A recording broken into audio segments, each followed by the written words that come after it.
Well, hey, everyone. Welcome to Framework Leadership, a podcast about principles and ideas you can use today to take your leadership to the next level. I'm your host, Ken Ingle, president of Southeastern University. And I'm your co-host, Michael Steiner, vice president of innovation and communication. And while we're excited to introduce our guest for today's show, Steve Smothermon Jr. Steve is a mental performance coach, serves as a pastor at Legacy Church in Albuquerque, New Mexico.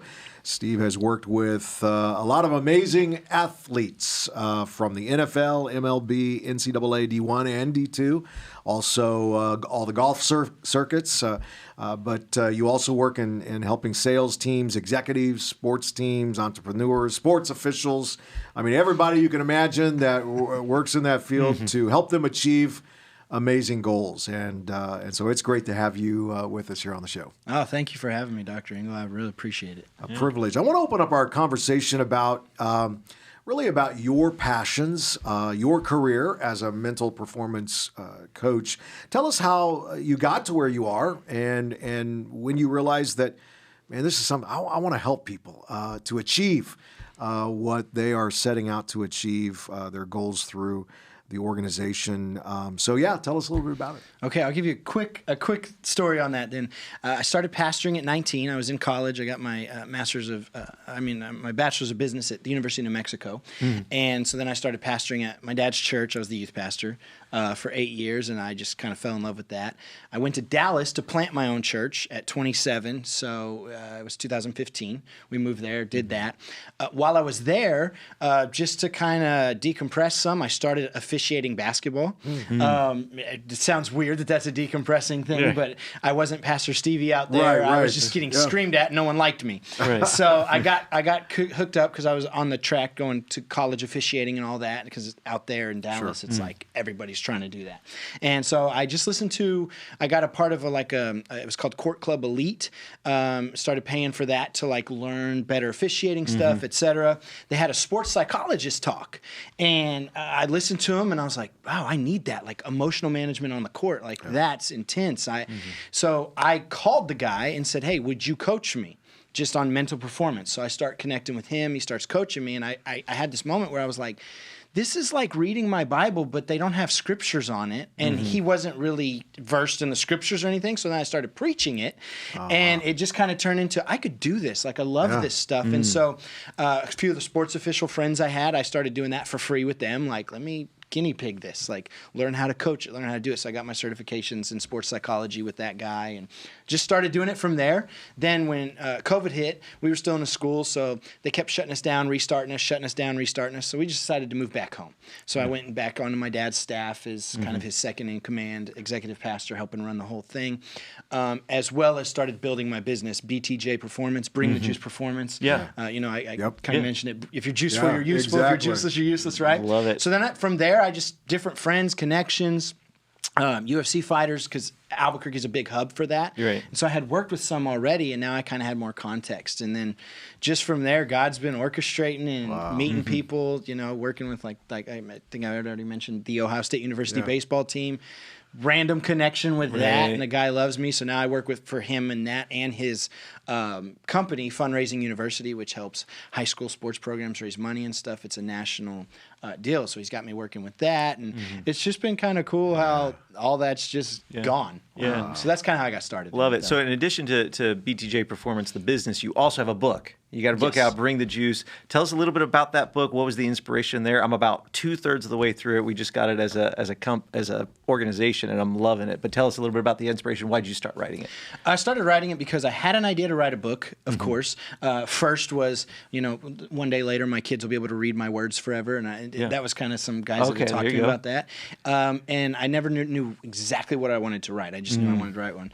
Then it got into mental performance, and as I was doing my own personal, what I call MVP process, mission, vision, principles, my personal life principles became apple, right? Because apples produce juice, fruit produces juice, right? It all goes together. And I thought, this is the framework for a book. like this is what I could write about. And I just wanted to write a short story form book that everyone would actually read, you know, because sometimes you read books and sometimes it's like, well, you know, and I wanted to be a story, so you don't want to put it down. Like you said, you're already 3/4 of the way through it because it's easy to read. It's I wanted good. it to be something that someone would actually read.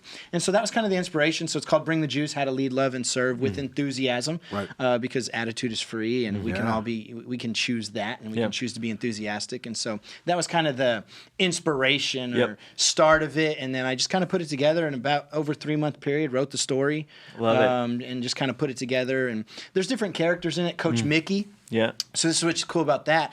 I had a coach in Roswell, New Mexico. He had played AAA baseball for the Cubs. He had played in the NFL a little bit. He was a Gatorade All-American, played at Arizona State under Mike Martz way back. Yeah, wow. He ends up back in Roswell, where he's from, Roswell, New Mexico, a little bitty town, right? And he's the PE coach at the Christian school there that I attended. So he was like, outside of my father, my first like hero, right? Sports hero, like he's cool. Taught me how to play golf, all these things. Anyway, I got the inspiration for him kind of being the guide through the story at his funeral. Wow. So last year, he's coaching the state championship football game. He writes a play on the board, walks to the restroom, comes right back out, dies of a heart attack. Wow. Halftime of the state championship game. So saddest funeral I've probably ever been to. Wow. But when I'm sitting at the funeral, I got this thought, that's the guide. Because I was trying to figure out who's the kind of... So it's kind of an honor of him. Coach Mickey, his name was Mick Reeves. And then just recently, his brother bought me his baseball rookie card with the Cubs. So I had to hang it in my office. And so I kind of take it. If I'm talking about the book, I usually travel with it. Love it. So there was a lot of like cool pieces. Trey Thomas, those are my kids. My first son is Steve the Third. We call him Trey. Come on. My second son's middle name is Thomas. So they all think it's cool. Right. The twins are Sephi and Kai. My daughter's name's Sephora. So I just love it. Yeah. threw in all these things so that forever they're like, I'm in a book, Dad. This is cool. Oh, so, pass it on down, all that kind of stuff. Now wait. So this guy. Did they run the play that he wrote on the board? I think they did. So I guess he made a joke because him and his brother played college football together, and his brother was the quarterback and in high school. And he said he drew up a play for two brothers, and one was their quarterback and one was the wide receiver. He said, I always loved catching passes from my brother. Yeah. So the team goes out. It was so devastating. But he comes out and he dies, and then they run the play, and they end up winning that game. Yeah. But it was just like it was a sad moment for me. But I thought this would be cool. That's a cool like to put him as as something like that. Wow. In the book, you write about an anti-fragile mindset. Love it. Love that. Tell us phrase. what that means for our listeners, and how can they incorporate that in their leadership? Anti-fragile mindset is all about, the way I explain it is, if like your box was a life or your mind was a life, what tape do they put on it? You know, and you see boxes that say fragile, handle with care. So is your mindset fragile, where something goes wrong, right? And you know, in leadership, you're dealing with humans, mostly yourself. Right. You're dealing with yourself, because I'm like, most of our problems are other people, and most of the time it's the person in the mirror, right? Like, I'm actually the issue.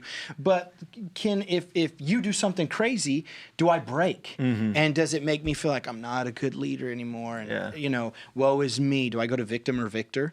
Right? And so for me, anti-fragile mindset is all about being to where the box of my life doesn't even just say fragile, but it says anti-fragile. That you can't break me. Yeah, you can set me back. Yeah, you can cause me to have to pause and go think, but I'm not going to quit, and I'm not going to get a bad attitude about something just because it's not going my way. Like, I can't throw a temper tantrum like a toddler, and we see that a lot of times in leadership. You see people that just throw. It's like, man, you're tossing your toys, right? Like, it's not always going to go our way, and that's okay. You can't break my mentality. I'm going to keep pushing, and if it's a dead end, I can redirect. I can go a different route, and it's not the end of the world if my idea failed, right? You know, I think it was Thomas Edison. They talked about the thousands of ways that he failed with the light bulb, and they're like, man, how did you? And he's like, I just learned however many 20,000 ways not to make a light bulb. Right? Like, that's an anti-fragile mindset. That's just not a way to do it. It's another way. Not so in anti-fragile mindset, you know, I really believe there's a story of a donkey, if I can tell that real quick. You know, there's an old farmer that had an old donkey, and on his property there was a dried up well. and it was empty, and it had been empty for years. Well, one day the old donkey falls into the well, right? And so now the donkey's in the well, and he's freaking out, hee-haw and hee-haw, and doing all that. And the farmer comes over, and he's sad. And at the time, they didn't have equipment to get him out. So he's like, I don't know what to do. So after a few days, he says, man, this donkey's just going to die in there. So he gets some of his farmer buddies, says, we just need to put him out of his misery. So they get there, and they start just shoveling dirt on the donkey. And you can imagine the donkey's in there freaking out. Oh, my gosh, they're trying to kill me. Like, they're going to kill me. They're going to bury me alive. But what happened is, as the donkey started panicking and doing some stuff, he realized that the more he shook, the dirt would fall off his back and go under his feet. So he would shake it off and he would step up. And they kept shoveling and shoveling and shake it off and step up to where eventually it got all the way to the top and he stepped out. So to me, that's anti-fragile mindset and leadership. When life, things, organization, whatever, it's dumping dirt on you, we've got to learn to shake it off and step up. And then what we end up doing is stepping into a whole new realm, whole new everything. Yeah, and what I love about this mindset is as I'm thinking about this, there's so many. Society today is trying to set up the variables to make people comfortable in that to not break people, especially in workplaces, right? You see this massive trend where, we want everything from everybody to have nap pods and juice available at all times. I mean, how can we, there's this big trend in society to keep people as comfy and as happy as possible, and they're dressing it up in this idea of healthy, we don't want to have toxic work cultures, we want to have healthy work cultures. What is the difference there as a leader, right? I want to, help my team get better, not have that anti-fragile mindset, but I also want to set up an environment that's good for them to be. How do we manage that kind of tension as leaders working in that space? So for me, and I could be right or wrong, right? For me, it's I'm constantly encouraging to where some of my team is I told him something encouraging the other day, and he laughed. He goes, I almost don't believe it from you. And I'm like, why? He goes, because this is what you do. And I said, I'm the juice man. That is part of, but I'm genuinely encouraging you. But I'm also challenging them to be in uncomfortable positions, right? In my book, and the way I say it is called the daily sucks list. Right. Do something that makes you uncomfortable. So for some people, it is making your bed every day, because not everybody does that. Cold showers, get to the gym, whatever it may be. I'm around Dr. Ingle, and I'm like, this guy goes to the gym. I need to step up because you've inspired me just from being here. I'm 35 and I don't look that good, right? I need to get after this. But do something that makes you uncomfortable. So I'm very challenging with those around me that I work with. Don't just seek comfort, because that's what we naturally do. And then once we get comfortable, we're not going to grow. So my whole thing is challenging people to get 1% better every single day, right? You've got to do something to push yourself. And my job is to not just make you comfortable, but to we call it a call up. I don't do call outs, I do call ups. I'm calling you up to something and I'm going to do it with you. Right? Oftentimes we call people out, you need to get better. Well, I'm going to do it with you. So whatever that is. So my mentor in the mental game, he's currently challenging me to do an Ironman, and I'm like, dude, I'm like couch to Ironman. I don't know how. He's like, I'm not calling you out though, I'm calling you up. Because he goes, when you're ready, we're going together. Because he's done several, and he's like, we're going together. And I'm like, man, I don't know if I'm actually going to do this. And I've told him that. I said, I'm still 50-50. But he keeps pushing me because he's like, we're doing this together. I'm going to be with you. So, I think some of those things, calling people up to do it with them, and then they got to see you do it. Right. So what do you do though when you call somebody up, you're pulling them out, you're trying to get them uncomfortable, and they start throwing back at you things like, oh, you're being too aggressive, you're too mean, you're not respecting me, blah, blah, all those kind of things. How do you as a leader navigate that kind of situation? So I'm probably not the best at this, because I'm kind of like, well, then you don't belong on this ship, because high water raises all boats. And it's like, you're either going to raise with us or you're going to remove yourself. Because I've heard this saying, and it's sad, but it's like, elite people they hate average people. And average people hate elite people. Right? Because average people in the average mindset that feel sorry for myself and I have to work. I'm like, man, you get to work. When I'm working with athletes and anyone, I'm like, how many people would love to get to do this? You know how many people are paralyzed in a wheelchair and can't compete and would love to, and they watch you and they this is a privilege. Like, this isn't a right. It's a privilege that we get to do these things. So I may not be the exact best, because at a certain point I give a lot of grace. We're trying, but if you don't want to go, I can't force you to go.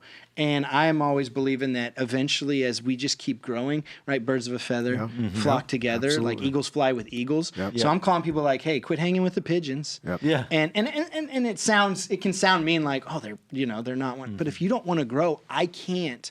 I've stopped working with clients in mental game that aren't doing the things that we're teaching. Because I'm like, you could keep paying me, but I'm not living out my mission. I'm not fulfilled just because you pay me.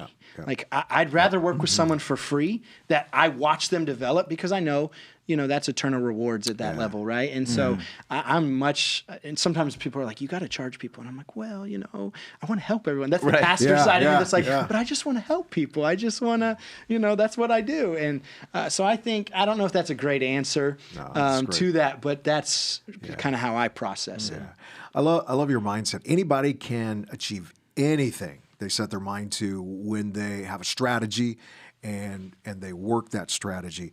I know throughout my leadership, I believe that discipline is a significant part of achieving, God's call on your life, God, what he wants to do with you. Discipline is really what turns, I've always believed, dreams into reality. You have to be disciplined in it. Tell us how discipline has personally played a role in your career and in your personal life, and then what you get to do with it. Yeah, so discipline obviously is everything. And I used to be averse to that, because I thought, well, if I have so I'm not a schedule guy.